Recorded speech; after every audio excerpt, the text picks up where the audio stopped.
Have you ever wondered what it truly means to age with grace, purpose, and resilience in the face of life's inevitable challenges?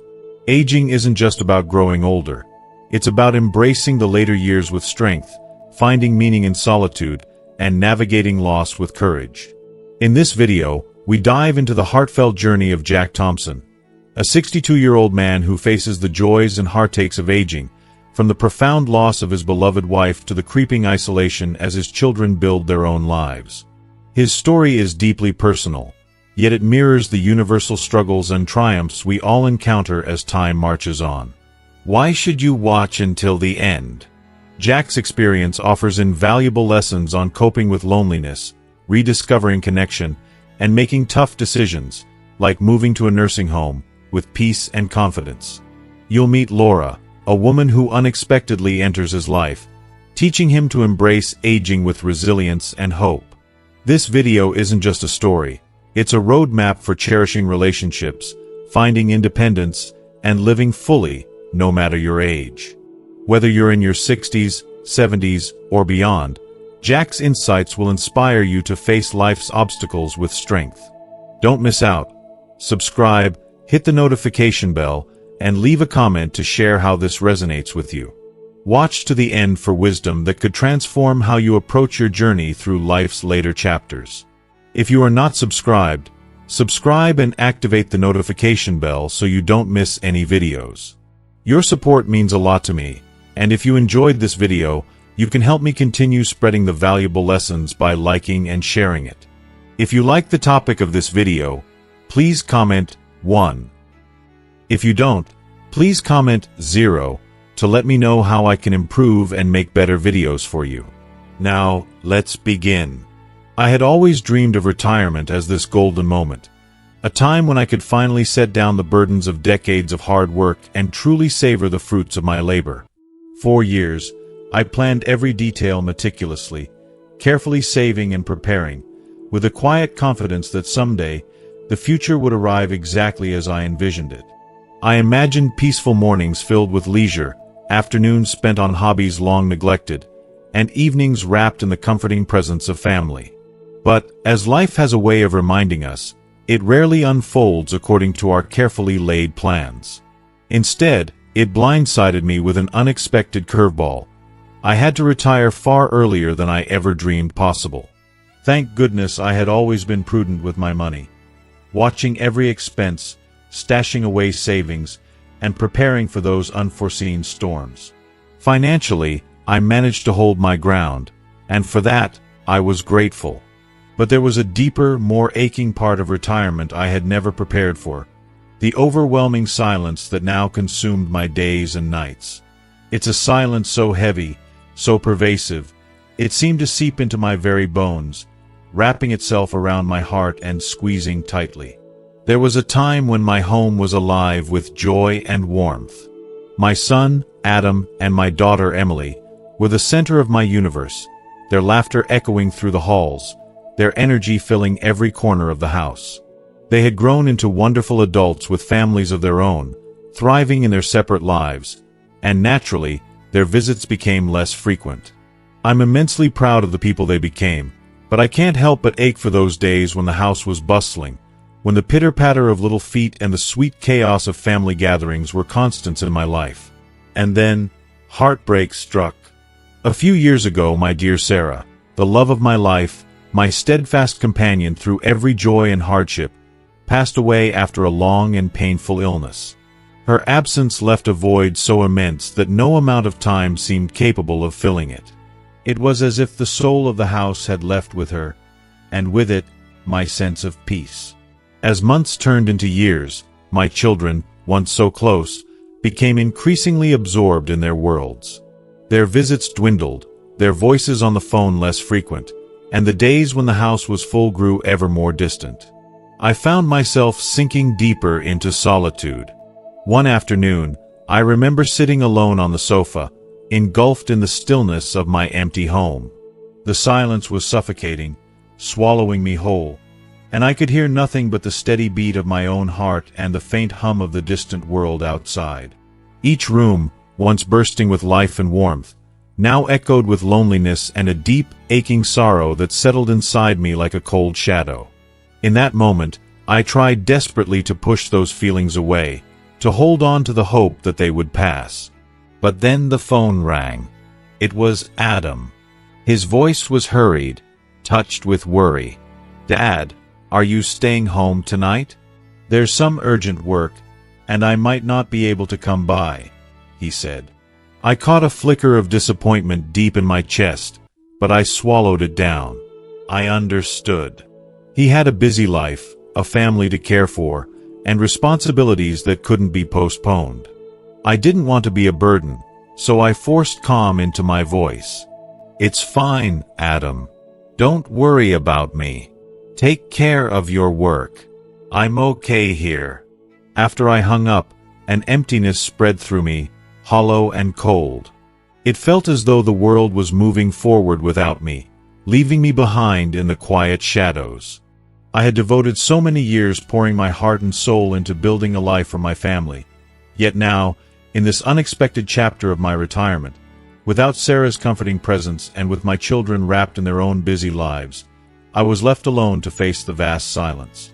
And with each passing day, that emptiness seemed to grow heavier, a weight I carried inside. The next day, my neighbor John stopped by. We were around the same age and had always enjoyed talking about everything and nothing. But this visit was different. There was an unspoken heaviness hanging in the air between us. He sat down beside me, and after a long pause, sighed deeply. "So, it's just you here now, huh?" he asked softly, his eyes scanning the quiet rooms that mirrored my feelings of isolation. I nodded, speechless. His words lingered, like a quiet acknowledgement of a shared pain. "Same for me," John admitted, his voice heavy with sadness. "My wife's always busy, and the kids have their own lives." Hearing him say this, I felt a bittersweet connection, a reminder that I was not alone in this loneliness. Yet it only underscored the cold reality that this chapter of life often arrives with a profound sense of solitude. John's words struck me deeply, echoing the aching emptiness I carried within myself. It was a cold, hard truth, one I wished I didn't have to face, but one I could no longer ignore. You have to stop and think about it. What if, one day, you find yourself completely alone? That's what he asked me, his voice cutting through the silence in the room like a sharp knife. I could feel my heart plummet deep into my stomach, a cold wave of fear washing over me.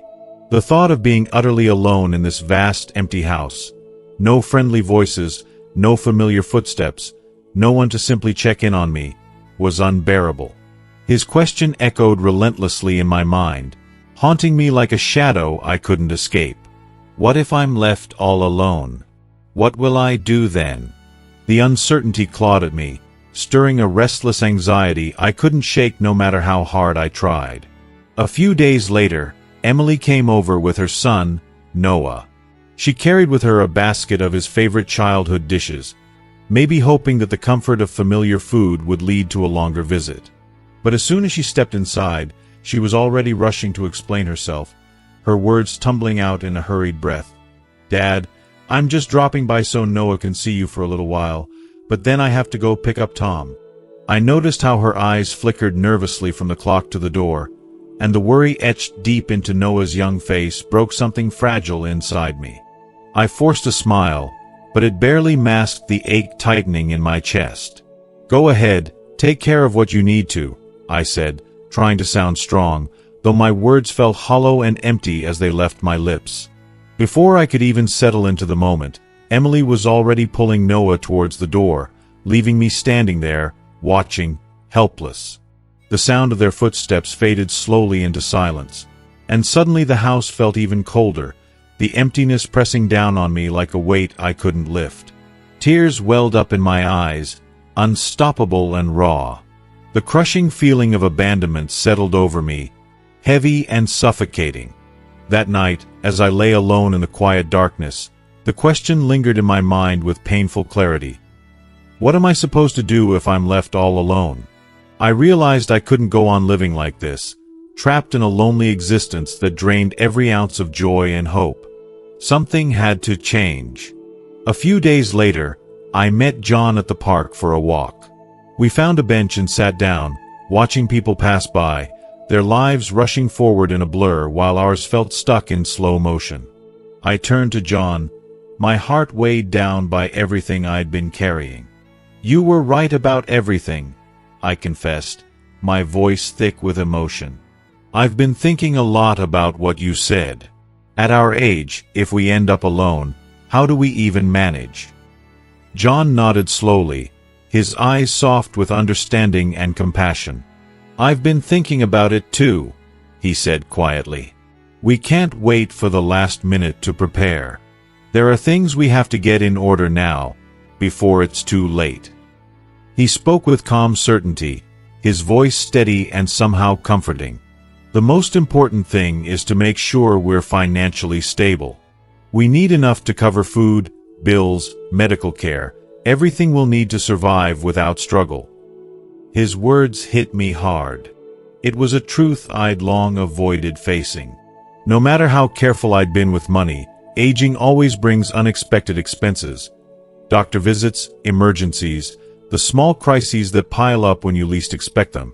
John continued, "Without a spouse or kids nearby, the responsibility falls squarely on us.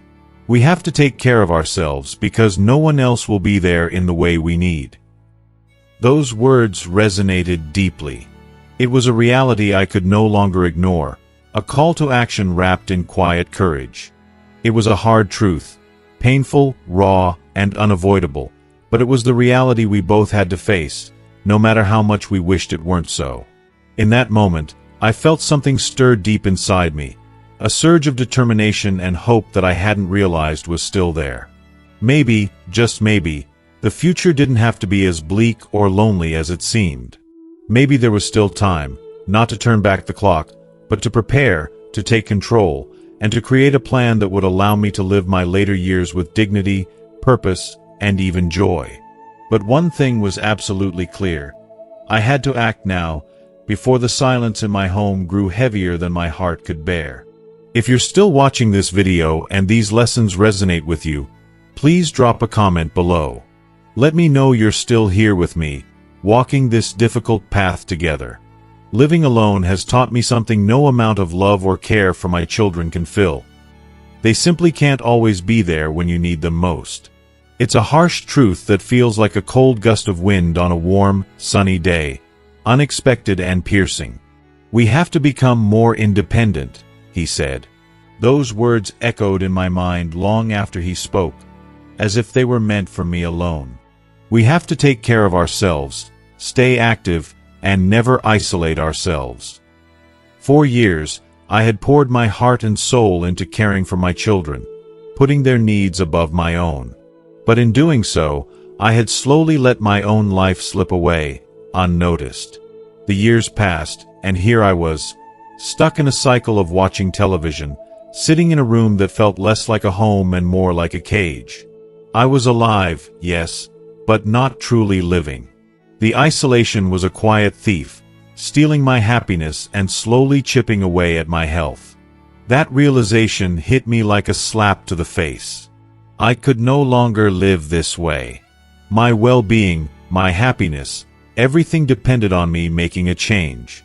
It's so easy to get trapped in the comfort of routine, letting time slip through your fingers without really noticing.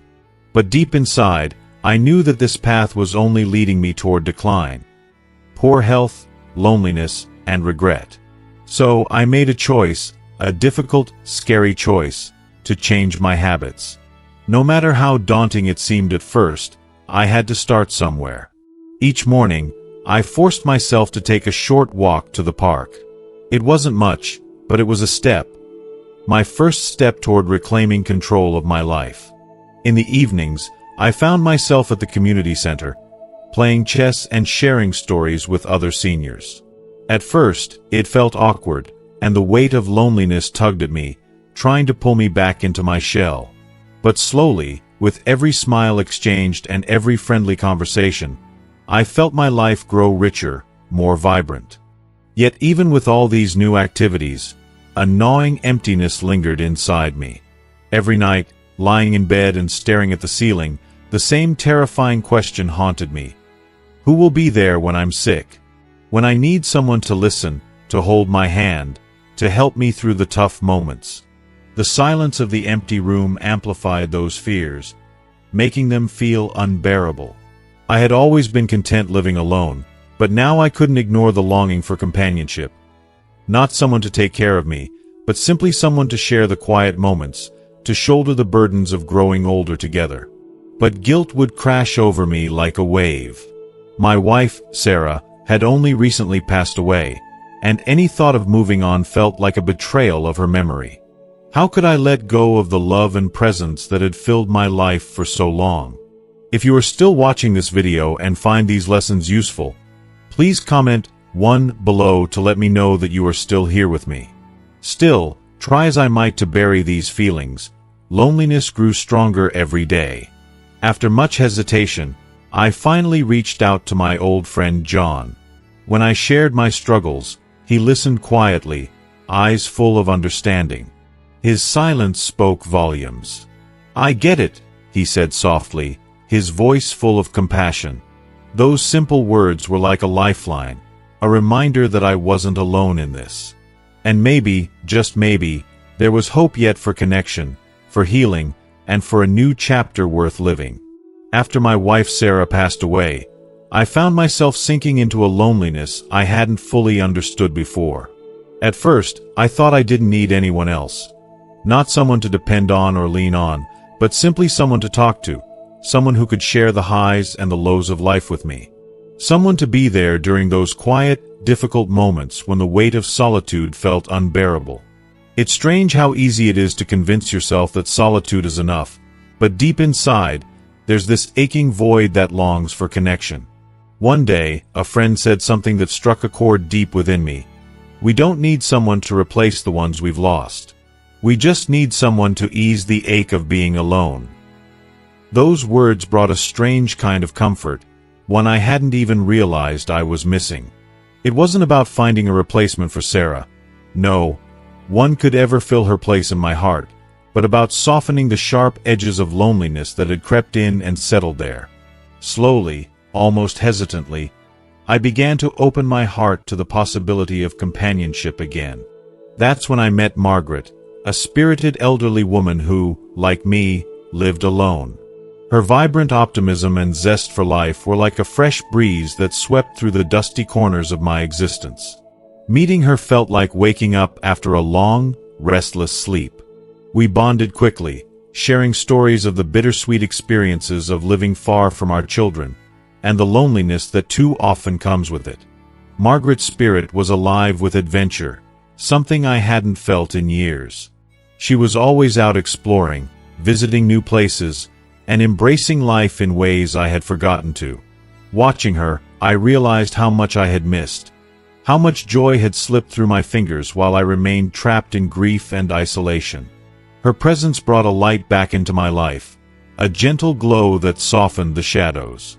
Our conversations, rich with laughter and understanding, became the highlights of my days. There was no need to put a label on what we had. Our connection was real and enough on its own. Together, we did simple things that suddenly felt meaningful again. Grocery shopping, cooking meals side by side, taking slow walks through the park, and simply enjoying the quiet comfort of each other's company.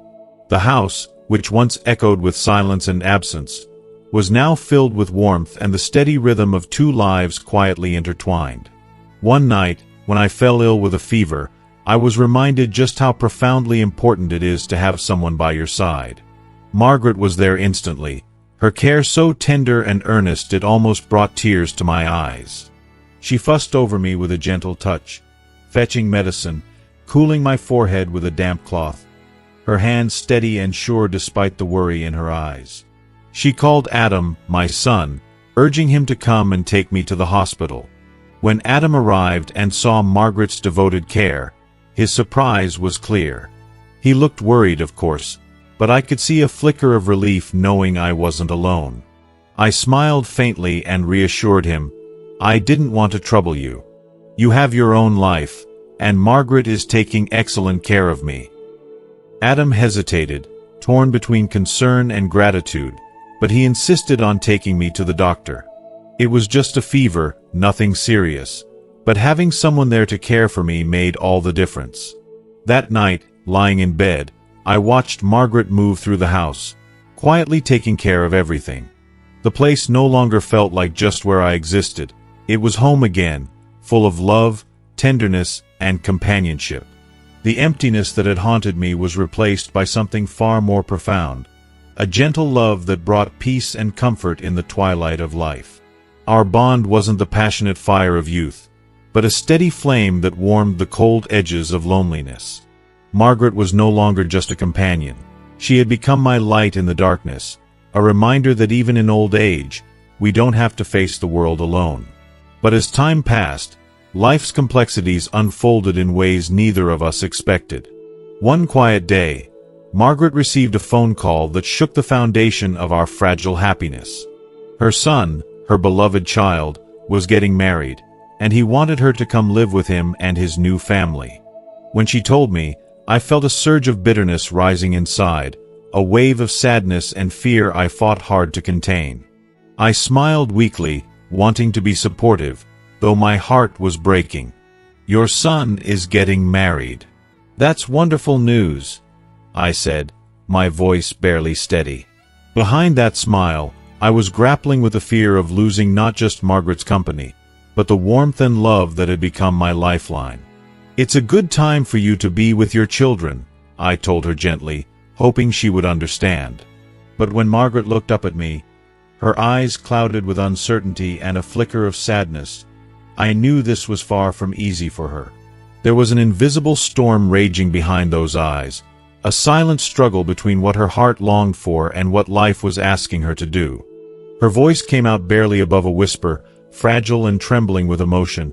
"But I've gotten so used to being here with you," she said softly, the words hanging between us like a fragile thread, a quiet plea that spoke volumes without needing to be louder. In that moment, my heart ached for her. I could feel the painful tug pulling her in two directions, toward the comfort of family, but also toward the familiar closeness we had built together over time. The gentle, peaceful rhythm of our days, the quiet companionship we shared, had become a balm for both of us. To imagine her leaving it all behind stirred a profound sorrow deep within me. It felt like losing a part of my soul. I took a deep, steadying breath, trying to summon the strength she needed from me. I knew I had to be her anchor, even if inside I was breaking. "You need to be with your son," I said, my voice soft but resolute. "That's where you belong, as a mother. I'll be okay here by myself. Please don't worry about me." Though the words came out with gentle conviction, my voice betrayed a subtle quiver, because in truth, I wanted her to stay. I longed to hold on to the warmth and the tender moments we had shared, but deep down, I understood this was what she truly needed. After days of silent reflection and heartache, Margaret made the difficult decision to return to her son. The morning she left, I drove her to the bus stop, my chest heavy with a mix of love, sorrow, and reluctant acceptance. Watching her climb the steps onto the bus, a piece of me felt like it was being left behind with her, as if part of my heart was gently being torn away. As the bus disappeared around the corner, I stood there frozen in place, overwhelmed by a sudden stillness that swallowed the world whole. Returning to the empty house was like stepping into a void. The silence was so loud, it almost hurt. It was a loneliness I hadn't anticipated, a deep, gnawing ache that seeped into every corner of my being. I found myself wrestling with a painful truth many elderly people face but few talk about, the stark reality of solitude. That creeping thought of being alone in my later years settled in my mind, and tears welled up unbidden as I whispered to myself, trying to understand this new emptiness. Margaret's departure had carved out a hollow that seemed impossible to fill. Each day I went through the motions, exercising, meeting old friends, keeping busy, but the absence of her companionship was a heavy weight I carried silently. My children Adam and Emily called regularly, their voices warm but often hurried, their lives full of their own families and obligations. I never wanted to be a burden, so I smiled and assured them I was fine. Yet beneath that brave facade, the loneliness grew darker and deeper, sinking quietly into my soul like an unshakable shadow. One afternoon, while sitting at the community center surrounded by familiar faces, I felt more isolated than ever. Then, I overheard a conversation that sparked a flicker of hope.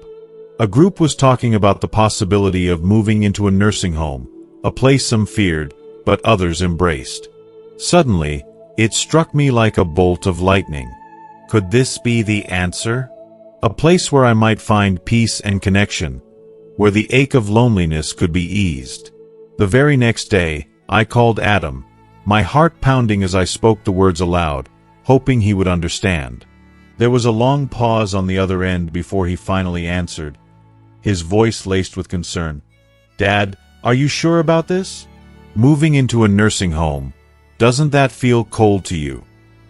If you are still watching this video and find these lessons useful, please comment 2 below to let me know that you are still here with me. His question lingered in the air, and I took a moment to gather my thoughts. I knew what I had to say next. "Adam, it's not just about the coldness of the place," I told him softly, my voice trembling with a mix of vulnerability and quiet resolve. "It's about finding somewhere I can truly feel at peace, a place where I can live the rest of my days with some kind of comfort and calm, not just physically, but deep inside my heart. You and Emily have your own busy, full lives. I see how hard you both work, how much you juggle every day, and I don't want to add to your burdens. At least in a nursing home, I won't be swallowed up by loneliness. There will be people around. Not perfect, not my home, but company. I won't feel so utterly alone." I could hear Adam hesitate on the other end of the line, his voice laced with worry and uncertainty as he promised to talk to Emily. When they came over a few days later, the weight of their concern was written all over their faces. They sat together on the couch, eyes searching mine for reassurance. Emily spoke first, her voice thick with emotion, trying to hold back tears. "Dad, we know it's hard being alone, but are you sure a nursing home is the right choice? What if it makes you feel even more isolated? What if it's not the peace you're hoping for?" Their worry wrapped around me like a warm blanket, and though I understood where they were coming from, I knew deep down I had to stand firm in what felt right for me. "Please don't worry about me," I said, my voice steady but gentle. "I've thought about this more than you know. I need a place where I can live out these years with some peace, a place where I'm not swallowed by silence or the emptiness of an empty house. A nursing home isn't a dream, but it's better than the crushing solitude I face here. You both have your own lives, and I don't want to impose or hold you back." There was a long silence, the kind that says more than words ever could, before Adam finally nodded. "Dad, if this is what you want, we'll support you. And we promise, we'll visit you as often as we can." Relief washed over me like a gentle tide. I wasn't completely alone in this decision, and that made all the difference. Months later, I found myself moving into a nursing home nestled in the quiet suburbs. It was more beautiful than I'd expected. Blooming flower gardens stretched out before me, activity rooms buzzed quietly with laughter, and there were plenty of others my age trying to find their way, just like me. On that first day, as I walked slowly around the yard, the sun warming my face, I met Mr. Robinson, a long-term resident with a kind smile that made me feel a little less like a stranger. He welcomed me warmly and took it upon himself to introduce me to some of the other residents, turning my anxious steps into tentative connections. That night, lying in my new bed and gazing out the window at the stars scattered across the dark sky, I felt an unfamiliar calm settle over me. This wasn't my home. It wasn't the life I had imagined for myself. But it was a beginning, a fresh chapter with the possibility of companionship and moments of simple joy. The weight of loneliness that had shadowed me for so long started to lift, replaced by quiet hope. 6 months passed. I settled into a comforting rhythm.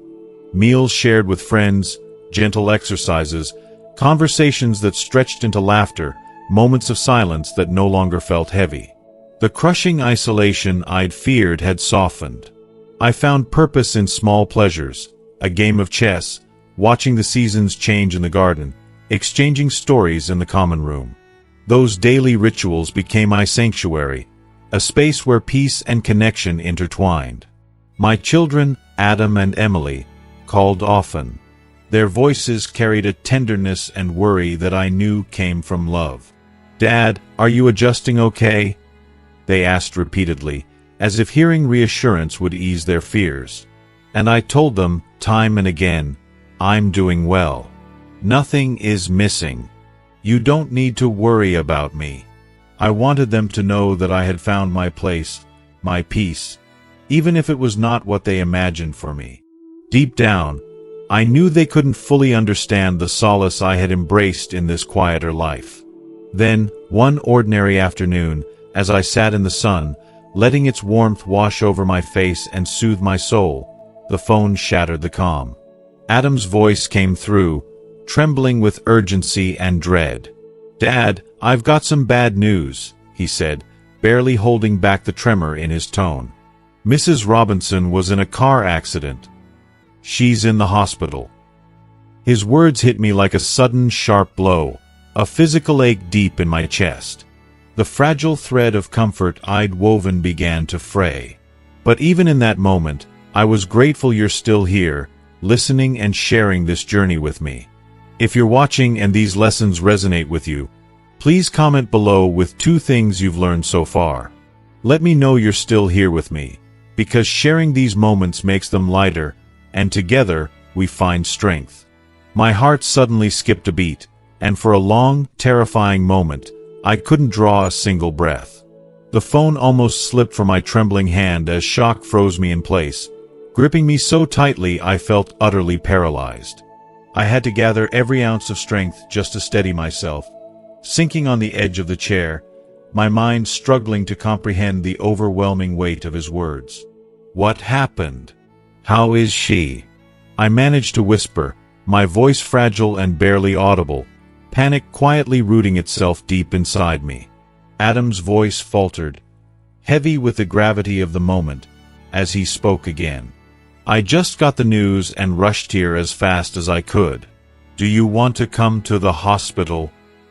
Those words shattered the ground beneath me, leaving me feeling like I was falling into an endless void. Mrs. Robinson, she had been a constant in my life, a gentle presence I had come to love and depend on, was suddenly caught in a nightmare I wasn't prepared for. The thought of losing her was almost unbearable. In that crushing instant, all rational thought escaped me. My head spun, my heart thundered, and I was unable to think clearly. I ended the call abruptly and immediately dialed the nursing home, arranging for transportation with hands that refused to stop shaking. My thoughts spiraled uncontrollably. How could something so tragic happen to her now, after all these years? Just days ago, I had smiled warmly, told her to take care of herself, believing those words were enough. But now, her bright, smiling face haunted my every waking moment, a cruel reminder of how fragile and fleeting life truly is. When I arrived at the hospital, Adam and Emily were waiting outside the emergency room. The worry etched deeply on their faces made everything painfully real, the kind of reality that hits you like a blow to the chest. Adam's hands trembled slightly as he gently helped me sit down, guiding me to a chair as if I might collapse at any second. "Dad," he said quietly, his voice heavy with dread, "the doctors are doing everything they can, but it's not looking good." His words landed on me like a devastating blow. I could barely meet his eyes, my heart pounding wildly in my chest as I stared at the blinking red light above the surgical room door, each pulse echoing the fear tightening inside me. All I could do was pray with everything I had, that Mrs. Robinson, that incredibly strong and resilient woman who had touched so many lives, would somehow fight through this darkness and survive. Minutes dragged on like hours, the waiting room air thick with a suffocating mix of anxiety and dread. Time slowed to an unbearable crawl, every second stretching endlessly as my mind raced through memories, hopes, and fears. Then, finally, the door creaked open and the doctor appeared. My body surged forward instinctively, desperate for any glimmer of hope, for some shred of good news. "How is she?" I whispered, my voice barely a breath, my heart lodged painfully in my throat. The doctor's face was grave, his eyes heavy with exhaustion. He slowly shook his head, and a cold, hollow chill crept into my bones. "The injuries are severe," he said softly. "Prepare for the worst." Those words struck me like a brutal punch, knocking the air out of my lungs, leaving me numb and breathless. I could barely keep myself upright as Adam guided me gently back to my seat, the world spinning and blurring around me into a fog of despair. Then, moments later, a nurse appeared, pushing Mrs. Robinson's still, fragile form down the sterile hallway. My heart lurched painfully as I saw her, pale, unmoving, a mere shadow of the vibrant, lively woman I had known and cherished. She had always been full of spirit, warmth, and life. And now, seeing her so fragile and helpless broke something deep within me. I struggled to breathe, to think clearly, overwhelmed by a tidal wave of sorrow. Without thinking, I reached out and took her cold hand in mine, the stark contrast between the warmth I remembered and the icy chill of her skin wrenching my soul.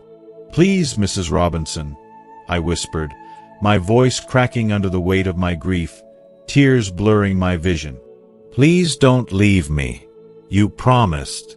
We promised we'd share our lives. You can't leave me now." For a moment, I thought she might hear me, might respond. Her eyes fluttered open ever so slightly, and a fragile spark of hope flickered in my chest. But no words came. A single tear traced a slow path down her cheek, and it pierced me like a dagger straight through the heart. In that instant, my world shattered into 1,000 pieces. I sank to my knees beside her, hands trembling uncontrollably as I clutched hers, tears streaming freely down my face. "Please," I sobbed, my voice choked with pain. "Please don't go. I can't imagine life without you. If you leave me, I don't know how I'll go on." Adam and Emily stood silently nearby, their faces etched with sorrow and helplessness mirroring my own. There were no words to soothe this pain, no comfort to ease the unbearable weight pressing down on all of us in that moment. That night, the doctor delivered the cruel truth, a confirmation of the worst fears we had all been silently holding back. Mrs. Robinson's journey was coming to a heartbreaking end. Robinson's condition had taken a heartbreaking turn for the worse. She was no longer just unwell, she was critical, hanging on by the thinnest of threads. I couldn't bear the thought of leaving her side, not even for a single moment. So I stayed there, my heart heavy but hopeful, silently praying, pleading with everything inside me for her to find just a little more strength to keep fighting. It felt like time had slowed to a crawl, every second stretching into an eternity as I clung to the fragile hope that she might pull through. If you are still watching this video and find these lessons useful, please comment 3 below to let me know that you are still here with me. Then suddenly, her eyes flickered open again, a faint, fleeting spark in the dim room. Her hand, ice-cold and trembling, reached out for mine. That simple touch shattered something inside me. I grasped it tightly, afraid to let go, as if my grip could somehow anchor her back to this world. It was all I could do, all I had left to offer in that moment, a silent promise that she was not alone. Her fingers tightened around mine, just a fraction more than before, a desperate struggle painted across her weary face. Her breathing was shallow, labored, and each inhale and exhale was a monumental effort. Yet in that moment, I saw something fierce, the undeniable will to hold on, to resist the darkness creeping over her.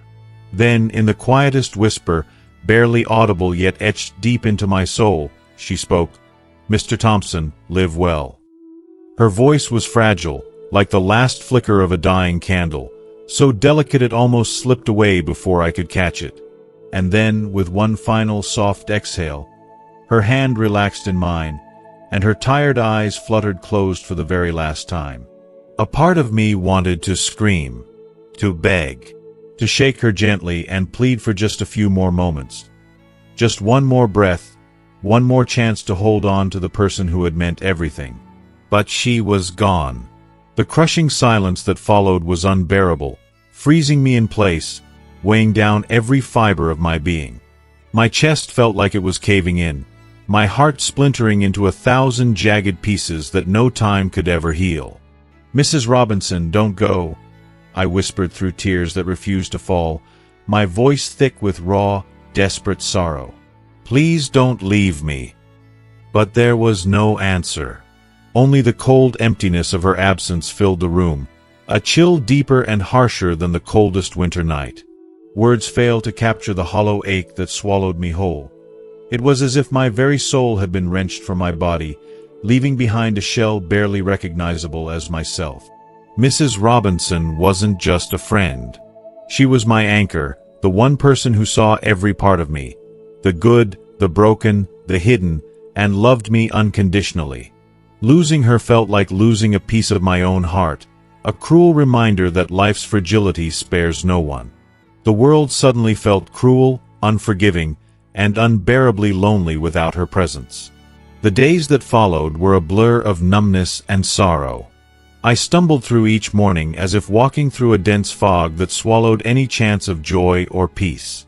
The grief was suffocating, an invisible weight pressing down on me, making every breath feel like a chore. Though friends and fellow residents at the nursing home noticed the change, their attempts at comfort felt distant and hollow. They sat with me, their eyes filled with pity and sadness, unsure how to heal a wound that felt too deep for words. At our age, losses aren't just memories. They're fragments of ourselves ripped away, leaving gaps no amount of time or kindness can fill. No matter how much we try, some spaces remain forever empty. Adam and Emily came often, bringing their children in hopes that the laughter and innocence of youth might breathe life back into my weary spirit. I wanted to believe it could. I truly did. But no matter how much I smiled, or how much I tried to soak in their joy, it always felt distant, like a beautiful melody I could hear but no longer dance to. My heart had become a fortress, locked tight behind walls of grief that even their love couldn't breach. The smiles I offered were fragile masks, thin veils meant to reassure them, when inside I was quietly breaking. The silence between us grew heavier with each passing day, a constant echo of the void Mrs. Robinson had left behind. One afternoon, Adam sat beside me, his face etched with genuine concern. He didn't fully understand why I was still wrapped so tightly in sorrow, why I hadn't simply moved on. Gently, with all the love he could muster, he said, "Dad, please don't be sad anymore. Mrs. Robinson wouldn't want you to feel like this." His words, full of kindness, stung deeply. How could he truly understand? He hadn't walked through the depths of that loss, hadn't felt the sky collapse or the world unravel in quite the same way. My voice trembled as I replied, "Adam, some things can't be put into words. Letting go isn't easy, not for those of us who loved with every fiber of our being. You and Emily are still finding your way. But when someone you love so completely is suddenly gone, it feels like the very ground beneath you has crumbled, and everything you thought you knew is slipping through your fingers." Adam was silent for a long moment, sensing the gravity of my pain. Then, softly, he reached for my hand and squeezed it with all the tenderness a son could offer. "Dad, you still have us, your children and grandchildren. We'll always be here for you." His words were warm and comforting, but they could not fill the vast emptiness inside me, nor chase away the deep, suffocating loneliness that had taken root. "I know you care, Adam," I whispered, barely audible. "I know. And yet, some wounds, I realized, take a lifetime to heal. But sometimes, the emptiness that settles deep within your heart is a kind of silence only you can truly feel and understand. It's a loneliness that words cannot capture, a quiet ache that lingers beneath the surface, invisible to the world but roaring inside your soul.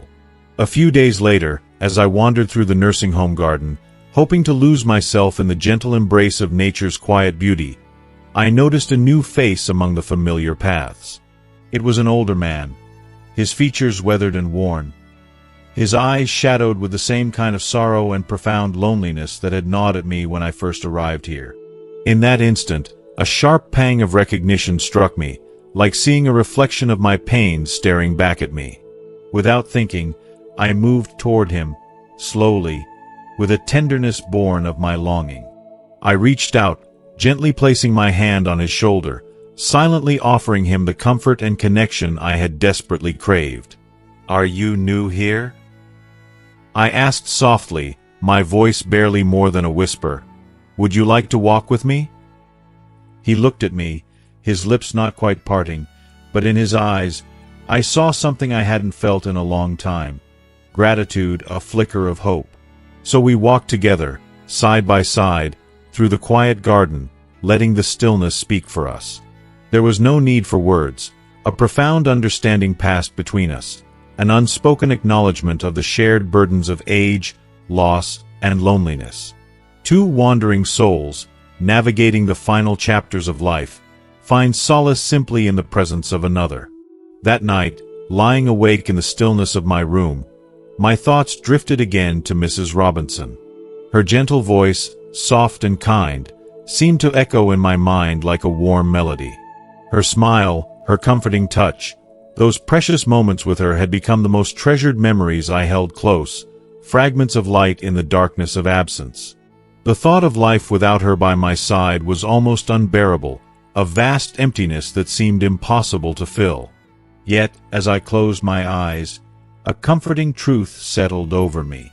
Though she was gone from this world, a part of her remained etched deeply within my heart. Her love, her care, her kindness, these were not fleeting gifts but lasting imprints that no time, no distance, could erase.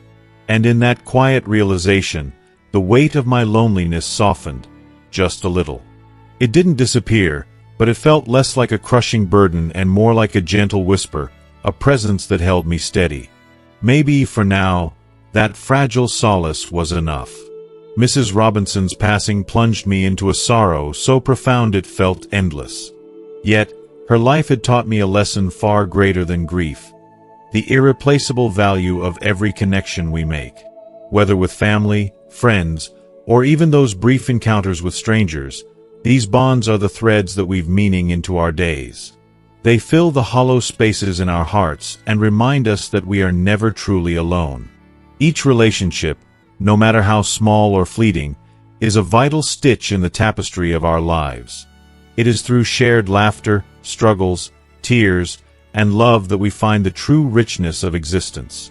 Without these connections, I can't help but believe life would be unbearably empty. They anchor us, steady us, and in a world where everything is ever-changing and uncertain, they are the precious constants we hold on to.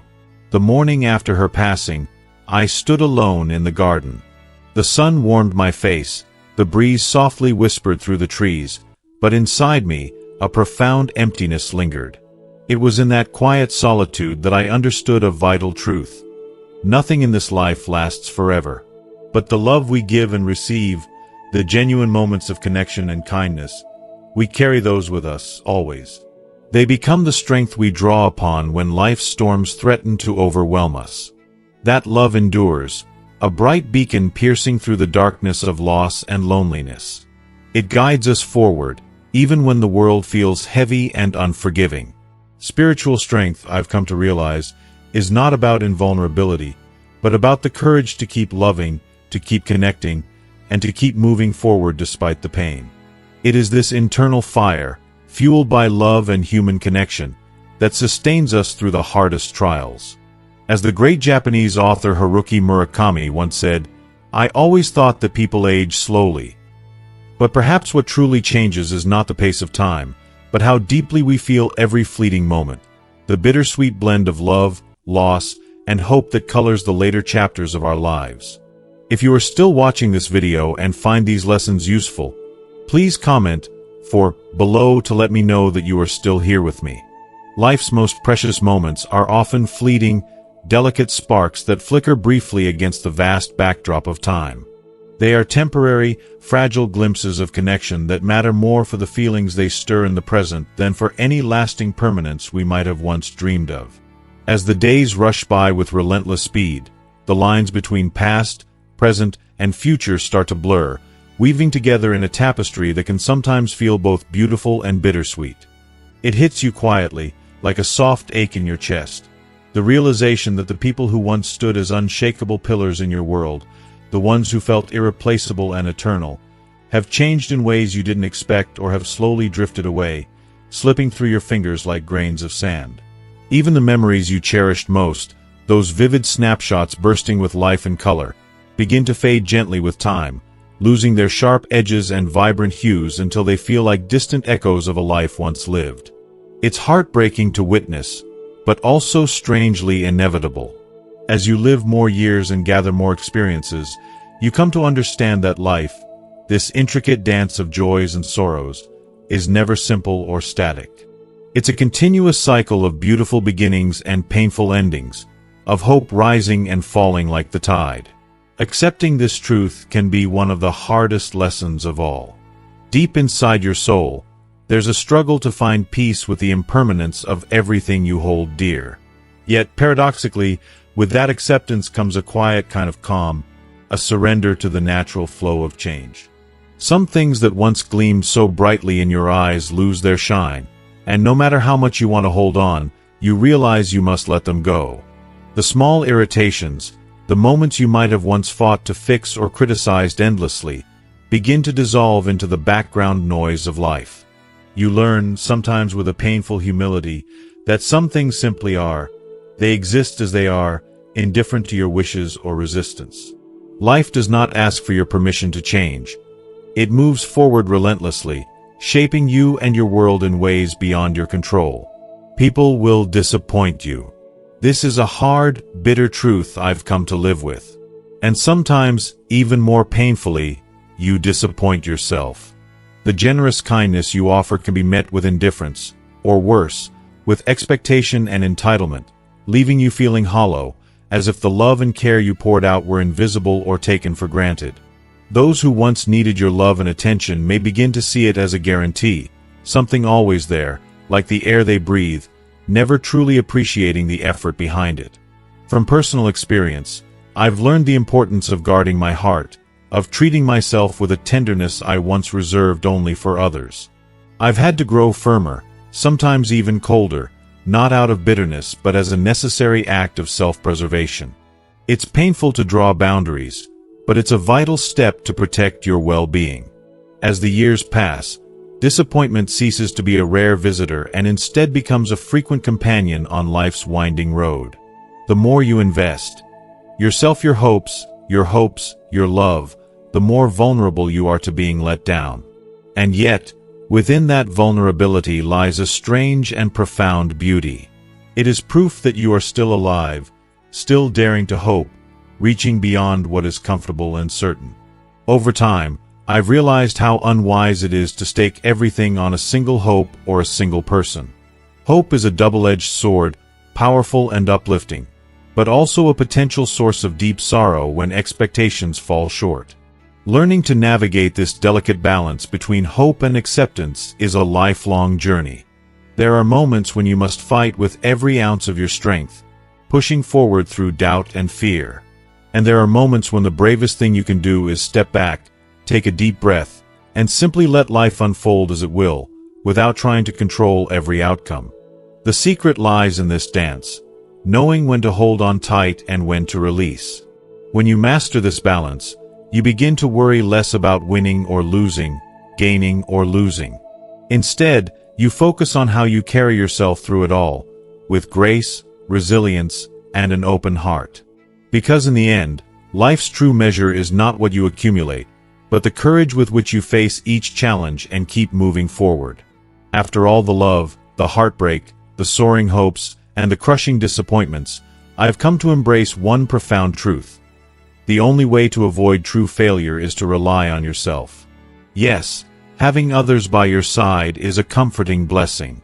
But there is a deeper, quieter strength that comes from being self-sufficient, knowing that no matter what, you are the one who will always be there for you. When the world feels uncertain and the loneliness seems unbearable, that is the moment you discover your true power. It's not a power thrust upon you by circumstance, but one that has quietly grown inside you all along. In those moments, you rise. Not because you are forced to, but because you realize, with a swelling pride and quiet confidence, that you have always had the strength within you to carry on. Thank you so much for staying with me through these reflections on life's fleeting moments, the challenges of change, and the strength we find within ourselves. Now, I want to hear from you. What is one important lesson you've taken from this video that you plan to carry with you and put into practice in your own life? Please share your thoughts in the comments below. Your experiences and insights could inspire others in this community as well. If you found this video meaningful, please leave your comment below, and don't forget to like, share, and subscribe to our YouTube channel. Your support helps us keep creating content that truly matters to you. Thank you for being here, and remember, you have the strength within you to keep moving forward with grace.